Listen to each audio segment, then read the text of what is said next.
तो दोस्तों आज की इस वीडियो में हम बात करेंगे कि जो बच्चे 12 का प्रैक्टिकल या फिर मैट्रिक का प्रैक्टिकल एग्जाम दे चुके हैं, जैसे 12 का प्रैक्टिकल का लिखित एग्जाम होता है, इंटर के बच्चों को एक कॉपी पे क्वेश्चन पे एग्जाम देना पड़ता है, मैट्रिक के बच्चों को केवल कॉपी जमा करनी पड़ती है।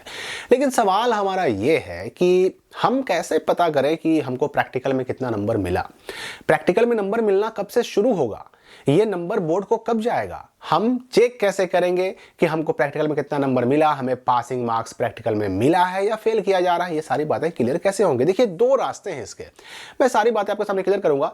पहली चीज तो आप ये समझ लीजिए कि जो इंटर यानी 12 के बच्चे हैं, आप सबको पता है कि 10 जनवरी 2025 से लेकर के 20 जनवरी 2025 तक प्रैक्टिकल का डेट रखा गया था।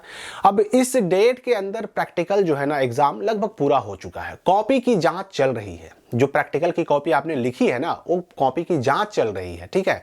कॉपी की जांच भी चल रही है, साथ ही साथ नंबर देने का काम भी चल रहा है। मार्क्स फाइल जो कि बिहार बोर्ड तक जाता है, जिसपे नंबर चढ़ा करके जाता है, वो मार्क्स फाइल पर नंबर भरने का काम चल रहा है। यहाँ पर कई सारे डाउट्स आपके मन में और भी होंगे कि ये कॉपी जो हमने लिखा अपने स्कूल में या कॉलेज में या जहाँ सेंटर गया वहाँ हमने जो लिखा, वो कॉपी क्या वो भी बोर्ड तक जाता है कि या फिर केवल हमारा मार्क्स ही जाता है। सारी बातें मैं समझाऊंगा आपको। तो पहली चीज तो ये समझ लीजिए कि 20 का डेट खत्म होते ही 21 और 22 दो दिन ऐसे हैं कि जिसमें जो है ना सारे कॉपियों को चेक करके सारे बच्चों को नंबर दे करके और ये मार्क्स फाइल बिहार बोर्ड कार्यालय को भेजना पड़ता है। स्कूल वाले डायरेक्ट बीएसईबी के ऑफिस में नहीं भेजते हैं, स्कूल वाले भेजते हैं अपने अपने जिला के डीओ ऑफिस में, और डीओ ऑफिस से वो सारा मार्क्स फाइल चला जाता है बिहार स्कूल एग्जामिनेशन बोर्ड के हेड ऑफिस यानी पटना में। अब उस मार्क्स फाइल में किस बच्चे के रोल नंबर के सामने कितना नंबर चढ़ाया गया, वही नंबर बच्चे के रिजल्ट में उसके मार्कशीट में छप करके आता है। तो 22 तक जो नंबर मिलना रहेगा, आपको जितना नंबर प्रैक्टिकल में मिलना रहेगा 22 जनवरी 2025 तक मिल जाएगा। अब रही बात कि कॉपी जाता है कि नहीं, जो हमने कॉपी जो बोर्ड से छप करके आया था जिसमें फोटो था आपका, वो कॉपी बिहार बोर्ड तक जाता है कि नहीं, तो वो कॉपी आपके अपने ही सेंटर पे रह जाएगा। वो बिहार बोर्ड तक नहीं जाता है, जाता है लेकिन कब जाता है, अगर कोई बच्चा टॉपर लिस्ट में आ जाता है ना, तो उसकी प्रैक्टिकल की कॉपियां मंगाई जाती हैं स्पेशली। अगर कोई टॉपर लिस्ट में आता है, जब उसका टॉपर वेरिफिकेशन शुरू होता है, तब केवल टॉपर लिस्ट में शामिल बच्चों की कॉपियों को मंगाया जाता है बोर्ड ऑफिस में, बाकी बच्चों की कॉपियां नहीं मंगाई जाती, वो सेंटर पर ही रह जाती है। अगर आपका सेंटर अपने स्कूल में ही था तो वहीं कॉपी रह जाएगी, अगर किसी और जगह गया था तो वहां कॉपी रहेगी, लेकिन रहेगी वही।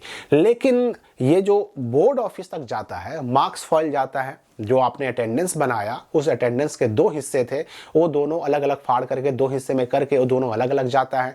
इसके अलावा अवार्ड सीट जाता है और एब्सेंटी सीट जाता है। मतलब यूं समझिए कि प्रैक्टिकल की कॉपी जो आपके लिए आई थी फोटो छपी हुई, उस कॉपी को छोड़ करके बाकी सारी चीजें बोर्ड ऑफिस तक भेजी जाती हैं। कॉपी चेक करने की बात करें तो मैं पहले ही बता चुका हूं कि जहां आपका सेंटर गया था उसी सेंटर के लोगों की जिम्मेदारी है कॉपी चेक करना और नंबर देना भी। अब हम बात करते हैं कि हम मालूम कैसे करें, हम चेक कैसे करें कि हमको प्रैक्टिकल में कितना नंबर मिला। इसके दो रास्ते हैं। पहला रास्ता तो ये कि जहां आपका सेंटर गया था, आप वहां के टीचर से मिलिए, उनसे पूछिए कि भाई हमको फला फला रोल नंबर है, कि हमको प्रैक्टिकल में कितना नंबर मिला है, मुझे कितना नंबर दिया गया है। उन्होंने अगर आपको बता दिया तब तो ठीक, आपको एक तरीका यह है कि मालूम पड़ जाएगा। हो सकता है कि अगर आपकी जान पहचान अच्छी हो तो आपकी कॉपी भी आपको दिखा दें, तो ये एक तरीका हुआ। और दूसरा तरीका ये है कि अब रिजल्ट आएगा उसमें आपके प्रैक्टिकल के नंबर छपे रहेंगे। बस यही दो तरीके हैं। अगर आप सोच रहे हैं कि हम ऑनलाइन कुछ चेक कर लें या फिर कोई और तरीका इसका हो, तो ऐसा कोई तरीका नहीं है। या तो टीचर आपको बता सकते हैं अभी, या फिर आपके रिजल्ट से मालूम पड़ेगा, इसके अलावा कोई रास्ता नहीं है। तो इंटर वालों का मार्क्स मिलना, कॉपी चेकिंग होना और उनका प्रैक्टिकल का नंबर मिलना शुरू हो चुका है और ये सिलसिला चलेगा 22 तारीख तक। 22 तारीख तक सारी चीजें पैक करके कंप्लीट करके बिहार बोर्ड तक भेज देनी है। और अगर हम मैट्रिक वालों की बात करें तो 21, 22 और 23 जनवरी इनके प्रैक्टिकल का काम चलेगा, इंटरनल असेसमेंट का काम चलेगा, और उसके बाद 2-3 दिनों के बाद यानी कि 25-26 तक मैट्रिक वालों का भी सारा जो मटेरियल है नंबर चढ़ा करके उनका भी सारा डिटेल नंबर दे करके अलॉट करके और उनका भी मार्क्स फाइल बिहार बोर्ड भेज दिया जाएगा। तो अगर आपका अपने शिक्षक से टर्म है जहां सेंटर गया था, तो अभी भी मिल करके अपने नंबर बेहतर नंबर देने के लिए रिक्वेस्ट कर सकते हैं। अभी समय है, 22 तक समय है आपके पास। तो इस वीडियो के लिए फिलहाल इतना ही। हम मिलेंगे अगली वीडियो में नए अपडेट के साथ।